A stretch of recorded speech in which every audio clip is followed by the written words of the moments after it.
consider this comparison: your fourth grade math classroom and a soda counter in a 1960s Southern diner. Having a hard time seeing the connections? Unless your fourth grade teacher was prone to distributing egg creams as a reward, these scenes are probably radically different in your mind.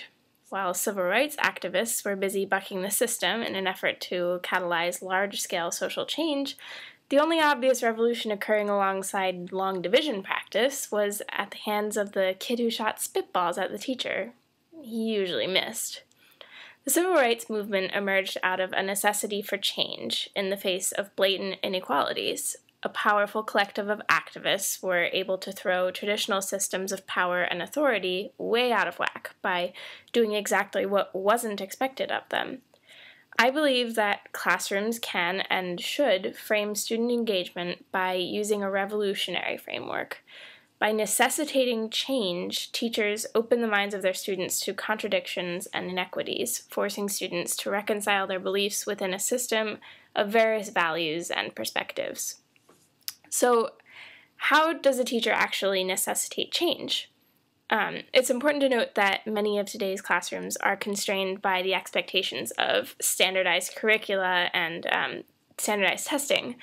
As is noted in Designing Socially Just Learning Communities, which is co-authored by educators who are part of the Literacy for Social Justice Teachers Research Group, they say that boxed curricula make it easy for teachers to abdicate responsibility and to do what they're told or what the book or the districts tell them to do. So teachers are rewarded for their compliance and disciplined for their nonconformity. That means that standardization puts a system in place that denies teachers their autonomy in choosing classroom materials and topics of instruction that they're going to focus on. In order to empower students, teachers must have a sense of their own agency. Teachers who are committed to social justice can break down the bureaucratic boundaries in their system by naming and representing and discussing voices that are marginalized by these district-mandated curricula. So say, for example, that there's a unit on the American Civil War, and the assigned textbook reading deals with a clash of political figures. So where are women's views represented in these accounts, and how many primary sources are, say, written by former slaves? For politicians who supported slavery, could you argue that any of their views are logical or not entirely negative, or that they can be related to a different situation that maybe you understand? Addressing biases that students had perhaps never considered opens the classroom as a space for struggle and challenge and hopefully dialogue. Students who are confronted with a deliberately shifted version of their beliefs and assumptions necessarily react to that shift. They try to regain a sense of balance. As an individual, it's important that students recognize that they only possess one piece of a whole narrative, especially with narratives that surround inequality. One person's experience is shaped by their specific past, their specific current situation, their culture, and their identity within a certain social group. Systems of analysis vary as widely as opinions. So, how then does a teacher address the diverse range of experiences that's represented in their one classroom? How is a dialogue space opened in a way that students will be comfortable voicing their opinions that aren't necessarily the same as someone else's? Elizabeth Ellsworth offers some insights on how education can be both socially just and politicized, and it can also transcend fact to validate personal experience. Ellsworth promotes what's called post-structuralist thought, which is bound to, this is her quote, discourse, literally narratives about the world that are admittedly partial, end quote, but never invalid. Facilitating self-analysis of contradictions, responses, and the varied social scene is empowering for students because they must seek out a conclusion, or at least the beginning of a conclusion that they're comfortable with, rather than them having been spoon-fed a certain one-sided, single perspective collection of hard-lined facts like dates and names.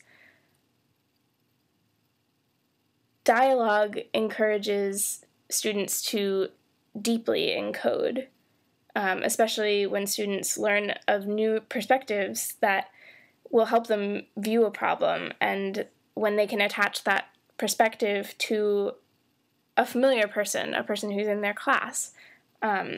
Ellsworth argues that although all voices in the classroom are not and cannot actually carry equal legitimacy, safety, and power in dialogue at this historical moment, these inequalities should be named, as they provide a helpful context for seeing difference across groups.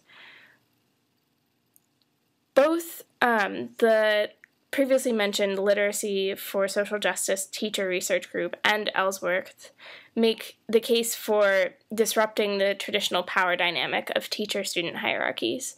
Instead of the top-down purveyor of knowledge model, students and teachers both benefit from acknowledging the teacher's human bias and his or her capacity to problem solve and also to ask the questions, to inquire. Acting as a facilitator can actually end up removing the teacher from the learning environment, because students begin to expect the teacher to be the person who provides all of the answers to their question, and they expect the teacher to be a moral compass who is neutral and doesn't have their own built-in biases. And that removes the teacher from the students and the dynamic of the class. So for that reason, the teacher shouldn't attempt to hide their political or their cultural identity. They should make that visible in the classroom just as much as the teacher is expecting the students to make that part of their past and of their present situation visible to the rest of the class when dialogue is happening.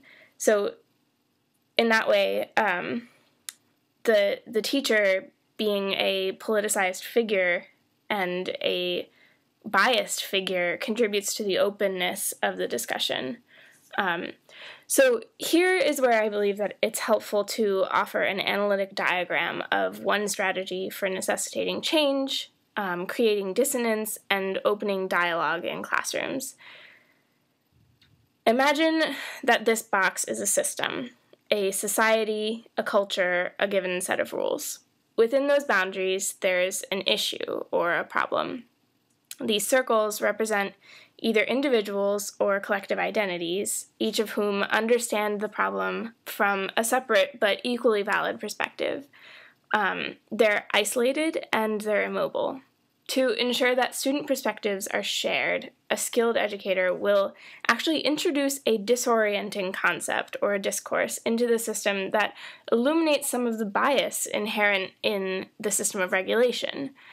Disorientation is the key to necessitating change, in that it makes the belief that students were comfortable with seem unfamiliar. Elizabeth Ellsworth calls this a pedagogy of the unknowable, which actually disrupts business as usual to creatively appreciate the strength that can be found in differences. Disorienting students, it forces them into motion, causing intersections between contradictory perceptions of the same problem. They're forced to struggle to reassess their position in relation to the experiences and the perspectives of their classmates. This happens through affirming dialogue, the power of a group who is committed to listening to one another. The disoriented system is fluid. It's actually in motion constantly. Students are empowered by their sense of self-discovery and their ability to reorient themselves. Thus, they continue to consider their relationship to the problem as time moves on in comparison to the other relationships that they learned are equally connected to the problem. The idea that contradiction helps students to see each person's inherently equal worth mirrors one of the class readings that we had, Jonah Lehrer's argument in The Neuroscience of Screwing Up. Challenges can't be seen as roadblocks. It's more helpful to see them as cycles of processing and reflecting and changing and settling and then going back and becoming unsettled again. Each time you're upset, you're knocked off of your stable set of values, you have to pull yourself back up alone, which, although is frustrating at times, actually makes you stronger. Lehrer's concepts for learning from failure include identifying bias, working within a diverse and convergent set of assumptions, and maintaining mobility rather than stagnancy in your ideas, which goes back to the second part of the diagram. Educators are responsible then for instigating revolution within their classrooms. Even the most standardized curriculum can spark a compelling conversation if the biases are turned inside out and questioned inventively. Intelligent students are the ones who, like civil rights activists, do exactly what's not expected of them. Those are the students who disorient the big picture in the real world.